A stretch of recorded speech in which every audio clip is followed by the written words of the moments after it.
এবং আপনাকে আমি একটা প্রশ্ন ছুড়ে দিই, বাংলাদেশে দুইবারের বেশি প্রধানমন্ত্রী কেউ হবেন না, সেটা পরপর হোক অথবা একটানা হোক, সবার আগে কে বলেছেন? আপনারা বলেছেন। সবার আগে কে বলেছেন? আপনারা বলেছিলেন। সবার আগে আমরা বলেছি। হ্যাঁ, কারণ হচ্ছে যে এখন আপনাদের নির্বাচনের প্রস্তুতি নাই, তাই আপনারা এটা নিয়ে তালবাহানা করছেন। আপনারাও চান যে দুইবার এসে প্রধানমন্ত্রী না হইতে, এটা আমি একদম শিওর। আপনাদের নির্বাচনের কোনো প্রস্তুতি নাই, আপনারা এই সরকারকে আরেকটু ফেইল্ড দেখতে চান, নিজেদের ঘর একটু গুছাইতে চান, মুখে মুখে বলেন বটে, কিন্তু আমার ধারণা বিএনপি 2 বছর পরে নির্বাচন চায় এবং দায়টা দিবে হচ্ছে নাসিরউদ্দিন পাটোয়ারি সাহেবদের ঘাড়ে। দেখুন, গণতন্ত্রের সৌন্দর্য তো ভিন্নমত পোষণ করা, সেই ভিন্নমতটা আপনি পোষণ করছেন, তবে বাস্তবতা হচ্ছে যত দ্রুত নির্বাচন হবে, বাংলাদেশে যদি একটা মাত্র রাজনৈতিক দল থাকে তাদের সর্বোচ্চ প্রিপারেশন রয়েছে, সেটা বিএনপি।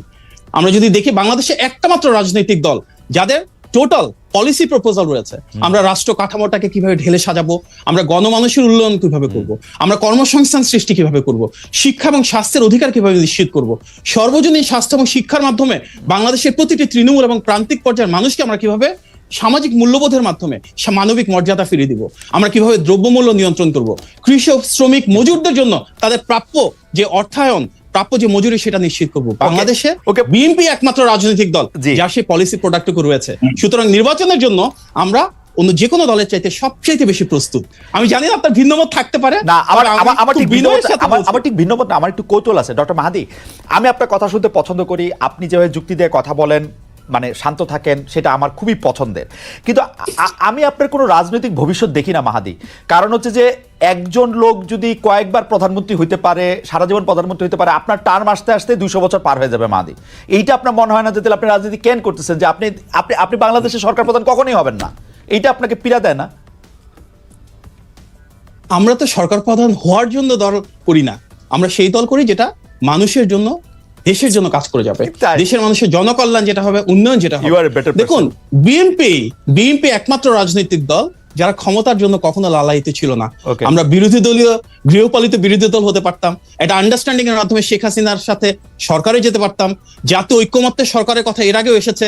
এমনকি 5 তারিখে শেখ হাসিনা পতনের পর 8 তারিখে সর্বদলীয় সরকারের অংশীদার আমরা হতে পারতাম। আমরা তার কোনোটাই করি নাই, কারণ বিএনপি সে রাজনৈতিক দল যেটা জনগণের ভোটে নির্বাচিত একটা সরকার ব্যবস্থায় সরকার পরিচালনা করতে চায়। আমাদের নেতা জনাব তারেক রহমান, সে 1988 সাল থেকে রাজনীতি করছেন। গত 37 বছরে উনি চাইলে অনেক কিছু হতে পারতেন। এমপি, মন্ত্রী, উপদেষ্টা কখনোই কিছু হন নাই। ক্ষমতার জন্য আমরা লালায়িত না। তারেক সাহেবের জন্য মন্ত্রী, উপদেষ্টা এগুলি ভালো পদ নাকি? এগুলি আমাদের মতো লোকের জন্য ঠিক আছে। তারেক সাহেব এসে তো প্রধানমন্ত্রী হবে না, উনি সেই রাজনীতি চান না। উনি কেন প্রধানমন্ত্রী হবেন? না, শেখ হাসিনা যদি উনাকে বলতো যে আপনি প্রধানমন্ত্রী হন, তাহলে কিন্তু হইতো মনে হয়। না, তাহলে উনি হতেন না। জনগণের ভোটের অধিকার প্রতিষ্ঠা ছাড়া উনি কখনোই হতেন না। এবার আমি এই প্রশ্নটা একটু শেষ করে আবার একটু জনাব নাসিরউদ্দিন পাটোয়ারির কাছে যেতে চাই। আপনার কথা শোনা খুবই আনন্দদায়ক, কিন্তু আমি আপনাকে প্রশ্ন করতে, জনাব তারেক রহমান এখন দেশে ফিরছেন না কেন? মানে উনি দেশে ফিরলে তো বাংলাদেশের রাজনীতির বিশ্লেষক যারা আছে তারা বলছেন যে অনেকভাবেই ক্ষমতার শিফট বা ক্ষমতার ব্যালেন্স অন্যরকম হতে পারতো, বিএনপির পক্ষে একটা গণজোয়ার সৃষ্টি হতে পারতো।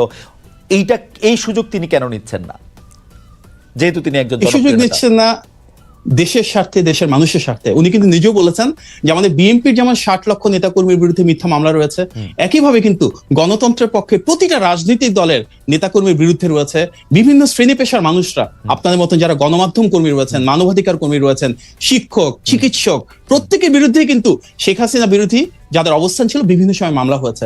উনি সুস্পষ্টভাবে বলেছেন ওনাদের প্রত্যেকের বিরুদ্ধে যেন ন্যায় বিচার প্রতিষ্ঠা হয়, প্রত্যেকে যেন অবিচারের নামে আমরা যা দেখেছি তার থেকে প্রাপ্য বিচারটুকু পান। এটা কিন্তু ওনার একটা অগ্রাধিকারের দাবি। আমরা চাই উনি শুধু জনাব তারেক রহমান মুক্ত হয়ে সবার মামলা উঠে গেলে জনাব তারেক রহমান দেশে ফিরবেন, এটা ওনার একটা অগ্রাধিকার অবশ্যই। মানে সবার মামলা উঠে গেলে সবাইকে ন্যায় বিচারে উঠবে না তো? অবশ্যই সম্ভব। ন্যায় বিচারে প্রধানমন্ত্রিত্ব করতে হবে ভাই। না, উনি কেন বিদেশ থেকে প্রধানমন্ত্রিত্ব করবেন? আমরা সবসময় বলে এসেছি কি, এই অন্তর্বর্তী সরকারের মূল ম্যান্ডেটটা হচ্ছে একটি অবাধ, সুষ্ঠু এবং গ্রহণযোগ্য নির্বাচন আয়োজনের পাশাপাশি বিচার বিভাগ, জনপ্রশাসন এবং আইন শৃঙ্খলা বাহিনীর সংস্কারটুকু করা। যদি বিচার বিভাগের সংস্কার ঠিক মতো হতো, গত 8 মাসেই কিন্তু আমরা দৃশ্যমান ভাবে অনেক মানুষকে এসব অবিচার থেকে মুক্ত অবস্থায় দেখতে পেতাম। কোর্টের জন্য দাঁড়ে দাঁড়ে ঘুরতে হতো না মিথ্যা মামলার জন্য। আমরা দেখেছি মিথ্যা, গায়েবী, জালিয়াতির মামলা, সেগুলো থেকে তো অবশ্যই মানুষের বিচার বিভাগের সংস্কারটা একটা জরুরি আছে। কারণ তারেক সাহেবের সব মামলা উঠে যাচ্ছে, তার নেতা কর্মীদের মামলা উঠতেছে না, এটা তো নিশ্চয়ই একটা ভালো জিনিস হতেছে না। আপনি নিশ্চয়ই বারবার পুশ করছেন। জনাব তারেক রহমানের সব মামলা উঠে গেছে কিন্তু ইন অ্যাবসেন্সিয়া। ইন অ্যাবসেন্সিয়া মামলা উঠা এপিলে কিন্তু একটা মানে আমি জানি না, মানে আমি যতটুকু আইন কানুন বুঝি আর কি। আমি আবার আসবো আপনার কাছে। ডক্টর মাহাদি, আপনাকে অনেক ধন্যবাদ। আমি কি এটার উত্তরটা একটু দিয়ে দিতে পারি? জি জি দেন। আমরা দেখেছি তারেক রহমানের বিরুদ্ধে গত 16 বছরেও আওয়ামী লীগ অনেক প্রোপাগান্ডা ক্যাম্পেইন চালানোর পর একটা তথ্য প্রমাণ উপাত্ত তৈরি করতে পারে নাই। তার সবচেয়ে বড় প্রমাণ, আমরা যদি আওয়ামী লীগের সময় যিনি প্রধান বিচারপতি ছিলেন সেই সুরেন্দ্র সিং সিনহার বক্তব্য দেখি, সেখানে উনি বলেছেন কিভাবে একটা নির্দিষ্ট অফিস থেকে, একটা নির্দিষ্ট দপ্তর থেকে ওনাকে মামলা রায় লিখে দেওয়া হতো। আমরা দেখেছি মোতাহার হোসেন একজন বিচারক ছিলেন যিনি তারেক রহমানের কোনো দোষ ত্রুটি না পেয়ে তখন গোয়েন্দা বাহিনী দ্বারা লিখিত রায় পড়তে অস্বীকার করার কারণে ওনাকে অস্ত্রের মুখে দেশ ছাড়তে হয়েছে। সেখানে কিন্তু সুস্পষ্টভাবে উঠে এসেছে কিভাবে ওনার বিরুদ্ধে কোনো তথ্য প্রমাণ ছিল না। কেন 16 বছর লাগলো ওনাকে এই মিথ্যা মামলাগুলো থেকে, প্রতারণামূলক জালিয়াতের মিথ্যা তথ্য উপাত্তের মামলা থেকে নিষ্কৃতি পেতে? আজকে সেটা আরো বেশি বড় প্রশ্ন হওয়া উচিত। রাইট, এটা তো প্রশ্ন না, এটা তো উত্তর আছে। আপনি আমার কাছে উত্তর নেন। কারণ শেখ হাসিনা বাংলাদেশের সকল প্রতিষ্ঠানকে ধ্বংস করছিল, এর মধ্যে থেকে হচ্ছে যে বিচার বিভাগ সবচেয়ে মারাত্মক ক্ষতিগ্রস্ত হয়েছিল, সেই জন্য এরকম হয়েছে। কিন্তু এখন জনাব তারেক রহমানের বিরুদ্ধে আর কোনো মামলা নাই, হত্যা মামলা থেকে দায় মানে মানে যে কোনো সব মামলা থেকে তার আসলে বেকসুর উনি খালাস পেয়েছেন। এখন উনি কেন দেশে আসছেন না? কিন্তু জনাব পাটোয়ারি, আপনারা যদি খেয়াল করেন তাহলে আপনারা দেখবেন যে এই কথা কিন্তু অনেক দিন ধরে আমরা শুনতেছি যে প্রশাসন ঠিকমতো সহায়তা করতেছে না, পুলিশ ঠিকমতো মাঠে নামতেছে না, সেই জন্য আমরা পারতেছি না। ডক্টর ইউনূস সাহেব পারছেন, এরকম কি দেখে আপনার মনে হয়েছে যে তরুণদের জন্য বিশাল কিছু করে দিয়ে গেছেন? সেটা একটু আমাদেরকে একটু বলবেন পরের পর্যায়ে। আমাদের একটু গুচ্ছ প্রশ্নগুলি একটু আমরা একটু করে রাখি। সেইটা হচ্ছে যে আপনাদের দল ক্ষমতায় এলে কি ইউনূস সাহেবের চেয়ে, ধরেন আপনার দল যদি ক্ষমতায় আসে, কারণ আমি দেখতে পাচ্ছি যে এনসিপি অনেকগুলি ভালো ভালো কথা বলতেছে, যেই ভালো ভালো কথাগুলি আসলে ডিফেন্সিভ মনে হয়, অনেক সময় মনে হয় যে ক্ষমতায় যেহেতু যাবো না তাহলে কিছু ভালো কথা বলে রাখি। সেই হিসাবে আপনাকেও একটু প্রশ্ন করতে চাই যে আপনাদের দল ক্ষমতায় যদি আসে তাহলে ডক্টর ইউনূসের চেয়ে ভালোভাবে দেশ চালাতে পারবেন কিনা? না, ক্ষমতায় থেকে যদি দেশকে ভালো মতো চালাতে হয়, প্রথমত আপনাকে সিস্টেম বিল্ড আপ করতে হবে। অতীতে আমাদের যে 53 বছর যে সিস্টেমটা রয়েছে সেটা অনুযায়ী দেশ চলে না এবং দেশ বাধাগ্রস্ত হয়েছে এবং দেশ ধ্বংসস্তূপে পরিণত হয়েছে, সেটা আমাদের সামনে একদমই দৃশ্যমান। সেই জায়গা থেকে এনসিপি কি ক্ষমতা আসবে, বিএনপি কি ক্ষমতা আসবে, সেটা কিন্তু মুখ্য বিষয় না। মুখ্য বিষয় হলো সিস্টেমের মধ্যে কে আসবে। আপনারা দেখেছেন যে কানাডা একটা প্রবলেমে পড়েছে, সেখানে কিন্তু তাদের সিস্টেমে মেক করে দিয়েছে, দলের মধ্য দিয়ে নতুন ভাবে প্রধানমন্ত্রী হয়েছে এবং সেইখানে তারা কিন্তু সেটা ভালো কথাই বলছেন। আমরা এই জায়গাটায় বলে থাকি যে ডক্টর ইউনূস হোক আর যেই হোক, দেশে যদি কোনো একটি সুন্দর সিস্টেম থাকে, যে সিস্টেমের মধ্যে ব্যালেন্স অফ পাওয়ার থাকবে, যিনি প্রধানমন্ত্রী থাকবে উনি কোনো স্বৈরতান্ত্রিক ব্যবস্থার দিকে যেতে পারবেন না। আমরা যদি এমন একটা সিস্টেম তরুণ প্রজন্মের সামনে অথবা দেশবাসীর সামনে দিয়ে যেতে পারি, সেখানে এনসিপি ক্ষমতায় আসুক, বিএনপি ক্ষমতায় আসুক, যেই আসুক, আমরা করি বাংলাদেশ। আমি দুইটা প্রশ্ন আপনাদের পেন্ডিং রাখবো। আমার এইখানে গুচ্ছ প্রশ্ন যে মানে আপনারা যদি এমন একটা সিস্টেম দিয়ে রাখেন, এটা সম্পর্কে আমার একটা প্রশ্ন থাকবে। কিন্তু এখন আপনার পেন্ডিং প্রশ্ন হচ্ছে যে আপনাদের কোনো নেতৃবৃন্দ মনে করতেছেন যে ডক্টর ইউনূসকেই আসলে 5 বছর থাকতে দেওয়া উচিত, দেশ পরিচালনা করতে দেওয়া উচিত। কেউ আবার বলতেছেন যে এনসিপির দায়িত্ব ডক্টর মোহাম্মদ ইউনূস নিতে পারেন। এই ইচ্ছাটা কি আপনাদের দলের মধ্যে একটু আসে, তাই না? মানে না, প্রথমত আমাদের এনসিপির দায়িত্ব ডক্টর ইউনূস সাহেব নেক, এরকম কোনো ইচ্ছা আমাদের প্রশ্ন নাই, 1 নাম্বার। 2 নাম্বার জায়গাটা হলো, তাহলে আমরা যদি ক্ষমতার এই জায়গাটা নিতে পারতাম তাহলে কিন্তু সেই ছাত্ররা প্রথমে ইউনূস স্যারকে রিকোয়েস্ট না করে নিজেদের জায়গা থেকে অনেক কাজ করতে পারতো। প্রথমত এটা। দ্বিতীয়ত হলো যে জিনিসটা, না আপনারা ইউনূস সাহেবকে চাইছেন, রাজি করাইছেন, এবং আপনাদের দলের একজন গুরুত্বপূর্ণ নেতা জনাব সার্জিস আলমকে এই কথা বলছেন না? সেটাতে আমি আসছি। সার্জিস আলম বলেছেন যে ইউনূস স্যার একটাও আকাঙ্ক্ষা ব্যক্ত করেছেন যে ইউনূসের মতন মানুষকে 5 বছর রাখলে ভালো হতো, কিন্তু উনি বলেন না যে ইউনূস স্যার এখনই হলো প্রধানমন্ত্রী হয়ে যাক বা আমরা আমাদের এনসিপি থেকে প্রধানমন্ত্রী হিসাবে ক্যান্ডিডেট যে সিলেকশন হবে সেখানে হলো আমরা ইউনূস স্যারকে নিয়ে আসবো, এটা উনি বলেন নাই। তো পিপলস উইলতে এটা শুধু সার্জিস কেন, আমরা যখন রিক্সাওয়ালার সাথে কথা বলি, শ্রমিকের সাথে কথা বলি, যার সাথে কথা বলি না যে ইউনূস খুব ভালো চালাচ্ছে, কারণ আপনি বিলিভ ইউর নট, এখানে রমজানে মানুষ যে ধরনের রিলিফ পেয়েছে এটা গত 53 বছরের ইতিহাসে বাংলাদেশে এমন কোনো কাহিনী হয় নাই। এখানে মানুষ যথেষ্টভাবে এই রমজানের রিলিফ ছিল, সুন্দরভাবে ঈদ আয়োজন হয়েছে, যার ফলশ্রুতিতে আপনারা দেখেছেন যখন ইউনূস স্যার সেই ঈদগাহে গিয়েছিল, জনতা তাদেরকে এসে লাল সালাম অভিনন্দন যদি 5 বছর ক্ষমতায় থাকতো সেটা ভালো হইতো, তাই তো? না না না, এটা হলো ব্যক্তিগত জায়গা থেকে অনেকে আকাঙ্ক্ষা প্রকাশ করে থাকে, কিন্তু আমরা যখন আপনারা তো সামষ্টিক আকাঙ্ক্ষাও তাই দেখতে পাচ্ছেন যে ডক্টর ইউনূস থাকলে না, সামষ্টিক আকাঙ্ক্ষা এটা না। সামষ্টিক আকাঙ্ক্ষাটা হলো জনগণ যে জিনিসটা চাবে, ডক্টর ইউনূসকে যদি চায় যে উনি আরো থাকুক, তবে আমাদের যে প্রস্তাবনাটা এনসিপির পক্ষ থেকে আমরা বলে থাকি যে 2000 বা 1000 যে মানুষগুলো শহীদ হয়েছে, 50,000 মানুষ আহত, তারা কিন্তু ডেমোক্রেটিক ফাইট করেছিল গত 15 বছরে যে স্বৈরতান্ত্রিক ব্যবস্থার বিরুদ্ধে। ফলত আমরা দ্রুত চাই ডেমোক্রেটিক প্রক্রিয়ার মাধ্যমে দেশটা যাক। যেহেতু আমরা ন্যাশন স্টেটে রয়েছি, এখানে আমাদের একমাত্র স্টেবল পজিশনে যাওয়ার জন্য ডেমোক্রেসিকে আমরা রেস্টোর করতে হবে। এখন ডেমোক্রেসিকে যদি আমরা ফিরিয়ে আনতে না পারি, কোনো ব্যবস্থায় যাদেরকে হলো 10-15 বছর বা 1 বছর 6 মাসের জন্য যদি কেউ থাকতে চায় বা কোনো প্রক্রিয়ার মধ্যে যেতে চায়, সেটার আমরা বিরোধী। আমরা বলি যে দেশটা একটি গণতান্ত্রিক প্রক্রিয়া যায়, গণতান্ত্রিক প্রক্রিয়ার মধ্যে আপনি প্রধানমন্ত্রী হন, মাহাদি ভাই প্রধানমন্ত্রী হোক, যে কেউ প্রধানমন্ত্রী হোক, নো প্রবলেম। কিন্তু আপনাদের আশা হচ্ছে ডক্টর ইউনূসের মতো কেউ হোক, ডক্টর ইউনূসের মতন কেউ হোক, বা যে কোনো মানুষ এসে, যে আমাদের এখানে সেই রংপুর হোক, ময়মনসিংহ হোক, যে ছেলেটা এখনো বর্তমানে রাজনীতিতে অংশগ্রহণ করতে পারে না, আমরা তাকেও প্রধানমন্ত্রী হওয়ার সুযোগ দিতে চাই। কারণ আমরা মনে করি আমাদের তারুণ্যের কথা বলবেন, are not that Tarunya, not that না, নট দ্যাট না, এটা ইন্টারেস্টিং না, যাই হোক, না খালেদ ভাই, আমি এটা একটু শেষ করি। নট দ্যাট তারুণ্য, আমরা বলেছি যে কোন পরিবারতন্ত্র বা স্বৈরতান্ত্রিক ব্যবস্থার বিরুদ্ধে আমরা সেখানে বলে থাকি প্রত্যেকটা মানুষের আপনিও সুযোগ পান যে আপনি প্রধানমন্ত্রী হওয়ার যোগ্যতায় আসুন, সেই রেসে আসুন, কিন্তু সেই সুযোগটা সেটা ভোটে হলে ভালো তো না। সেই জিনিসটা তো ভোট তো বাংলাদেশে যেই আপনার ধরেন ফ্যামিলিগত একটা দল আছে, আপনি সেটা উত্তরাধিকারী সূত্রে পাবেন, আপনি প্রধানমন্ত্রীও হবেন, এরকমই বলে মানুষ ধরে নেয়। কিন্তু এই জন্য মাহাদি ভাই যে কথাটা বলেছিল যে ওয়েস্টমিনিস্টার সিস্টেম অথবা আগেও যারা বলতো, সেখানে দলগত প্রক্রিয়া কিন্তু ওনারা লক্ষ্য রাখছে না, শুধু হলো পার্লামেন্টের সিস্টেমটা ওনারা রেটরিক আকারে বলে থাকে, এটা ইমপ্লিমেন্টেশনের জায়গাতে ওনারা কোন একবারও এলাকা বলেছে যে যেখানে হলো আমাদের বাংলাদেশি বংশোদ্ভূত এবং শেখ হাসিনার যে হেয়ারের মধ্যে একজন আছে, তাকে দুর্নীতির যায় যখন তাকে সেখানে হলো খারিজ করা হলো, কিন্তু বাংলাদেশে গত 2001 থেকে 6 পর্যন্ত দুর্নীতির কোনো এই পর্যন্ত বিচার হয় না, এবং গত 53 বছরে বাংলাদেশে এই পর্যন্ত আমরা দুদকের মতো আমার মনে হয় যে দুর্নীতির বিচার তারপরে 2001 থেকে 2006 পর্যন্ত কি হচ্ছে সেটা আমরা শুনবো। আমরা একটু আপনার কাছে প্রশ্ন দুটি আমি একটু করে রাখি। প্রথম যেটি আমার একটু জানতে হবে সেটি হচ্ছে যে আপনারা একটি নতুন সিস্টেম দিয়ে যেতে চান, এনসিপি দেখে আমরা কেমনে বুঝবো যে আপনারা নতুন সিস্টেমের বা নতুন বন্দোবস্তের একটি রাজনৈতিক দল? আপনারা রাজনৈতিক দল হিসাবে ব্যবসায়ীদের থেকে চাঁদা নেন, কারা আপনাদের চাঁদা দেয় সেটা আপনারা বলেন না, আপনারা বাড়ি ভাড়া কোত্থেকে দেয় সেটা আপনারা বলেন না, আপনারা 150-155 গাড়ি করে ঘুরে বেড়ান, আপনারা আপনাদের মতো করে চলেন, আমরা বিভিন্ন জায়গা থেকে আপনাদের সম্পর্কে বিভিন্ন কথা শুনি, আপনাদের লোকজন ফোন করে চিফ জুডিশিয়াল ম্যাজিস্ট্রেটকে তুলে নিয়ে যেতে পারে। তো এটা আপনারা কোথা থেকে নতুন রাজনীতির কথা আপনারা এটা বলতেছেন সেটা একটু আমাদের একটু বলবেন।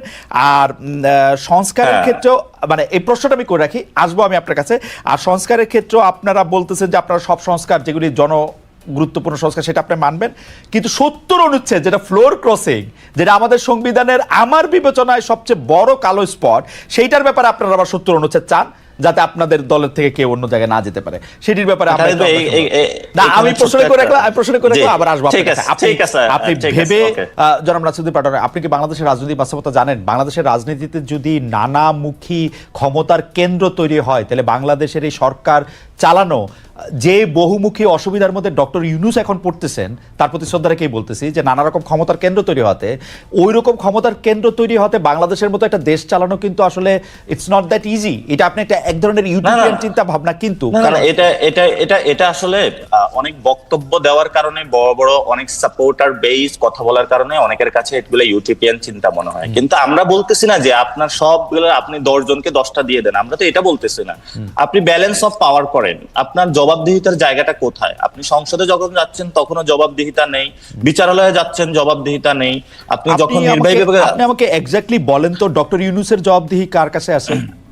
আপনার যে সরকারটারে প্রলং করতেছেন এইটার জবাবদিহি কার কাছে আছে? না, এটা আমি স্ট্রংলি বিরোধিতা করি, কারণ আমরা ডক্টর ইউনূসের সরকারকে প্রলঙ্গিত করার কোনো ইচ্ছা আমাদের নাই। ঠিক আগের বক্তব্যে আপনার বক্তব্যের সারাংশই তাই ছিল যে উনি যেভাবে দেশ চালাচ্ছেন, উনি যেই উদাহরণগুলি সৃষ্টি করছেন, উনি যেভাবে এটা করছেন, আপনি বলতেছেন না, কিন্তু উনি কার কাছে? উনি ভারতীয় প্রধানমন্ত্রীর সাথে যে দেখা করার জন্য এত ডেসপারেট হয়ে তার সাথে দেখা করলেন, সেইটাই বা উনি কার কাছে জিজ্ঞেস করছেন? চীনে গিয়ে উনি কারে কি কি বলবেন টলবেন সেইটাই বা কোথায় আলোচনা করছেন? হ্যাঁ, সেটাই, যে আপনি যখন বললেন যে আমার বক্তব্যের সারাংশ আসতেছে যে ডক্টর ইউনূস প্রলঙ্ঘিত, কিন্তু সেখানে আমরা বলছিলাম যে 1000 যারা শহীদ হয়েছিল, আমরা যারা মাঠে লড়াই করেছিলাম, আমরা বলেছিলাম ডেমোক্রেটিক একটি প্রক্রিয়ার মধ্যে দেওয়ার জন্য। ডেমোক্রেটিক প্রক্রিয়ার মধ্যে যখন আমি এই কথাটা বলতেছি, তখন আমরা এই কথার সাথে কিন্তু সাংঘর্ষিক ডক্টর ইউনূসকে প্রলঙ্ঘিত করা। ফলত আমরা ডক্টর ইউনূস কতদিন থাকবে সেই বিষয় বা প্রলঙ্ঘিত করা এই বিষয়ের সাথে আমরা একমত নয়। আমরা বলেছি ডেমোক্রেটিক একটা প্রক্রিয়ার মধ্যে যাওয়া, একটা সিস্টেম ডেভেলপ করা বা একটা সংস্কার প্রক্রিয়া জায়গা আছে যেখানে জনগণের কাছে জবাবদিহিতা থাকবে। সেকেন্ড, যে আপনি বললেন যে ইউনূস স্যার হলো, তাহলে সেখানে ইউনূস স্যার যখন আসলেন তখনই কিন্তু মির্জা ফখরুল একটা স্টেটমেন্ট দিয়েছিল এবং বিভিন্ন দল স্টেটমেন্ট ছিল এটা জনগণের একটি কল্যাণ বয়ে আনবে। এবং যখন চায়নাতে উনি সফর করেছিলেন, ওনার উপদেষ্টা এক এক উপদেষ্টা এক এক রকম করে কথা বলে। ডক্টর ইউনূসের মানে স্বাস্থ্য ক্ষেত্রে উনি কি করছে এই জবাবদিহি চাইলে আমি কার কাছে চাবো জবাবদিহি? স্বাস্থ্য উপদেষ্টা আমাদের কাছে কিছু বলে যে উনি কি করতেছে? আমাদেরকে আইন উপদেষ্টা আমাদেরকে নিয়মিত বলে।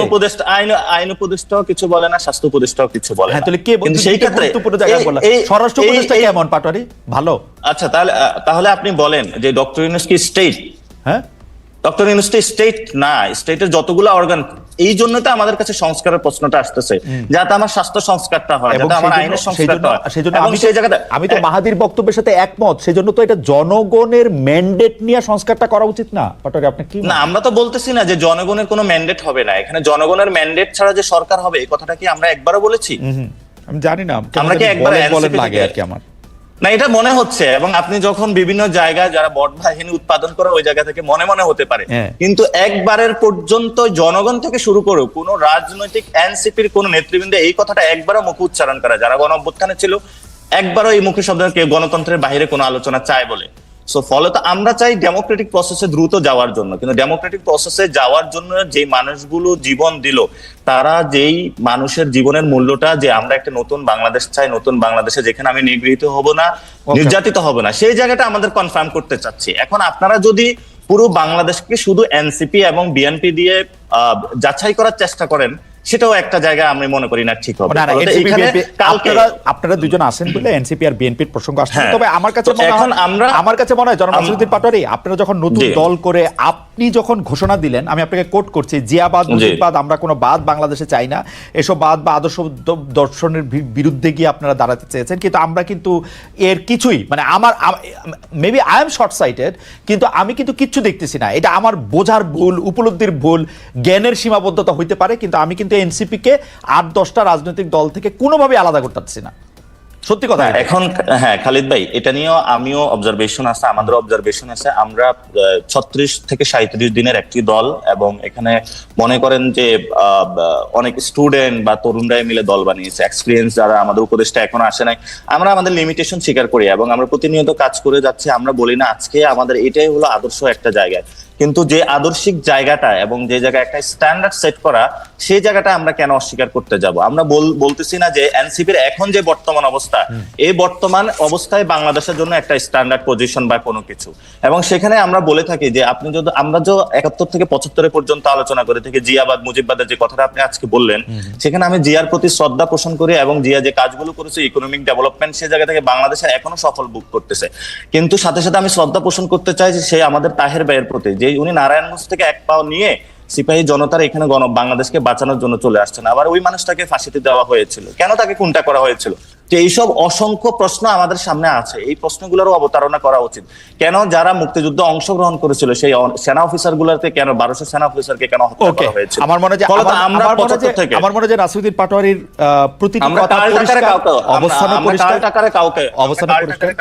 আমরা কাল টাকারে কাউকে দেখতে চাই না। এবং এই তরুণ প্রজন্ম যারা আছে এবং এই বর্তমান যে প্রজন্ম, ভবিষ্যতে এটা এনসিপিরও যদি কেউ কাল্ট হয়, তাকে দেখতে চাইবে না। এনসিপির ওই জায়গায় মানুষের কাছে যেতেই পারবে না। ফলত আমাদের এই সময়ের সামগ্রিক আলোচনাটা কোন মুখে আমরা বাংলাদেশ থেকে নিতে চাই, আমরা এটাও চাই ওই জায়গাটায় আমরা এনসিপি কেও নিয়ে যেতে চাই। ওকে, নিয়ে যেতে চান, নিয়ে যেতে পারেন, সেটা আমাদেরও আশা থাকবে, কারণ এটা আমাদের সবার জন্য জরুরি। আমি may request our producer Ashish, can you extend for 10 minutes? Okay, thank you. আমরা একটু আপনাদেরও একটু অনুমতি নিয়ে আমরা একটু অনুষ্ঠানটা 10 মিনিট, মানে শেষ হয়ে আসতেছে, আমাদের একটু 10 মিনিট একটু বাড়াতে হবে যদি আপনার দেন আর কি। ডক্টর আমিন, আমি অন্য একটা দেশের বাইরে একটু বিদেশে যেতে চাই। একই প্রশ্ন আসলে নাসিরউদ্দিন পাটোয়ারির কাছেও থাকবে, কিন্তু আপনার জবাবটা আমরা আগে একটু শুনতে চাইবো। ফিলিস্তিনিদের নিপীড়নের বিরুদ্ধে বিএনপি এনসিপি অনেকেই আসলে সোচ্চার হয়েছেন, গতকাল পুরো বাংলাদেশই আসলে ওই যে স্টপ ওয়ার্ক স্টপ স্কুলের সাথে মিলে মজলুম ফিলিস্তিনিদের পক্ষে রাস্তায় নেমেছিল। কিন্তু বেশ কিছু জায়গায় যেমন ধরেন বাটা শোরুম, কেএফসি, ইউনিমার্টে হামলা হয়েছে, লুটপাট হয়েছে। কেউ কেউ বলছেন যে গত কয়েক মাসে তৌহিদি জনতার নামে, ছাত্র জনতার নামে যে মবতন্ত্র দেখা গেছে, আইন হাতে তুলে নেওয়ার যে প্রবণতা দেখা গেছে, মব জাস্টিস দেখা গেছে, তারই ধারাবাহিকতা বা তার দ্বারা প্রভাবিত গতকালের ভাঙচুর ও লুটপাট। আমি প্রথমে ডক্টর আমিন আপনার কথা শুনবো, কারণ কেউ কেউ আবার এটাও বলছেন দেশে যেহেতু একটা বিনিয়োগের আন্তর্জাতিক সভা সম্মেলন যেরকমভাবে বলি সেরকম হচ্ছে, সেই সময় বিনিয়োগকে নিরুৎসাহিত করার জন্য একটা চক্রান্ত বা ষড়যন্ত্র হতে পারে। কিন্তু আমাদের প্রশ্নের লক্ষ্য হচ্ছে যে আইন হাতে তুলে নেওয়া। প্রথম দিকে আমাদের এটা নিশ্চয়ই পাটোয়ারি বলবেন যে প্রথম দিকে আমরা আসলে আইন হাতে তুলে নেওয়ার ক্ষেত্রে অনেক উৎসাহ দেখিয়েছি, সরকারের পক্ষ থেকেও দেখিয়েছি, নাসিরুদ্দিন পাটোয়ারিদের দলের পক্ষ থেকেও আমরা দেখেছি আইন হাতে তুলে নেওয়ার ব্যাপারে উৎসাহ। এইটা আসলে কেমন, মানে আপনি এটাকে আসলে কীভাবে দেখেন, এইটা থেকে আমরা আসলে কীভাবে মুক্তি হব? আমার সুলেখক ইশতিয়াকের একটা কথা খুব মনে পড়ে, তিনি আওয়ামী লীগের আমলে একবার বলেছিলেন যে আসেন আমরা সবাই সবাইরে ধরায় দিই। এই আসেন আমরা সবাই সবাইরে ধরায় দিই জায়গায় আমরা আসি কিনা, ডক্টর আমিন? দেখুন, এই বিচারহীনতা সংস্কৃতি তো আমরা কেউ চাই না। দেশে যে কোনো সচেতন সুনাগরিকই চান এই বিচারহীনতা সংস্কৃতির অবসান হোক, বাংলাদেশে আইনের অনুশাসন প্রতিষ্ঠা হোক। আমাদের ভারপ্রাপ্ত চেয়ারম্যান জনাব তারেক রহমান বলেছেন যে বিএনপি ইনশাল্লাহ যদি জনগণের ভোটে রাষ্ট্র পরিচালনায় আসে, আমাদের মৌলিক 3টা ভিত্তি থাকবে: আইনের অনুশাসন, মানবাধিকার প্রতিষ্ঠা এবং বাক স্বাধীনতা প্রতিষ্ঠা। এবং আপনি যদি দেখেন এর ভিত্তি কিন্তু অনেক আগে থেকে শুরু হয়েছে। 5 তারিখে যখন শেখ হাসিনা পালিয়ে চলে গেল, আওয়ামী লীগের পতন হলো, 5 তারিখের পর 8 তারিখ সরকার গঠিত হলো। এই 3 দিন কিন্তু বাংলাদেশে কোনো সরকার ছিল না, থানা পুলিশ ছিল না, আইন আদালত ছিল না। আমরা বাংলাদেশের সবচেয়ে বড় রাজনৈতিক দল হিসেবে তখন থেকে কিন্তু এই বিচারহীনতা সংস্কৃতির বিরুদ্ধে রুখে দাঁড়িয়েছি। সেই সময় 5 থেকে 8 তারিখ পর্যন্ত আগস্ট মাসের এই 3টা দিন প্রতিটি এলাকায় এলাকায়, পাড়ায় পাড়ায়, মহল্লায় আমরা সাধারণ মানুষের পাশে থেকে সুরক্ষা দিয়েছি, প্রতিরক্ষা দিয়েছি, যার মূল কারণ ছিল বাংলাদেশে যে আমরা সবাই ফ্যাসিবাদের বিরুদ্ধে ঐক্যবদ্ধ, রাজনৈতিক জিঘাংসা প্রতিহিংসার উপরে দাঁড়িয়েও আমরা যেভাবে সবার সুরক্ষা নিশ্চিত করতে পারি সেটা এস্টাবলিশ করা। এর পাশাপাশি পূজার সময় কি হয়েছে, দেশি বিদেশি ষড়যন্ত্র ছিল, অনেক অপপ্রচার ছিল, অনেকগুলো পূজা মণ্ডপে হামলার সেখানে সম্ভাবনা ছিল। তখনও কিন্তু দেশের সবচাইতে বড় রাজনৈতিক দল হিসেবে আমরা আমাদের সর্বস্তরের নেতাকর্মীদেরকে মাঠে মোবিলাইজ করেছি। নেতৃত্বের পাশাপাশি যারা কর্মী রয়েছেন প্রত্যেকে বলেছি যে পূজা মণ্ডপগুলোতে আমাদের হিন্দু ধর্মাবলম্বী যেসব ভাই বোন রয়েছেন ওনাদের পাশে দাঁড়িয়ে নিরাপত্তাটা নিশ্চিত করবার জন্য। সুতরাং গত 8 মাসে যখনই দেশে অস্থিতিশীলতা সৃষ্টি হয়েছে, আমরা আমাদের দিক থেকে দায়িত্ব পালন করেছি। সরকারের প্রতি আমাদের আহ্বান থাকবে ওনারাও যেন ওনাদের দিক থেকে আইনের অনুশাসন প্রতিষ্ঠার এই দায়িত্বটুকু পালন করে। আপনি যদি দেখেন গতকালকে থেকে একটা কথা বলি ভাই প্লিজ, গতকালকে থেকে কিন্তু ছাত্রদল থেকে আমরা কেন্দ্রীয়ভাবে কর্মসূচির অংশ হিসেবে বিভিন্ন জায়গায় কিন্তু সুরক্ষা দিচ্ছি, বিভিন্ন প্রতিষ্ঠানকে সুরক্ষা দিচ্ছি। আমাদের আজকে এনসিপি এখানে আছেন, ওনাদের প্রতিও প্রত্যাশা থাকবে ছাত্রদল বা বিএনপি যে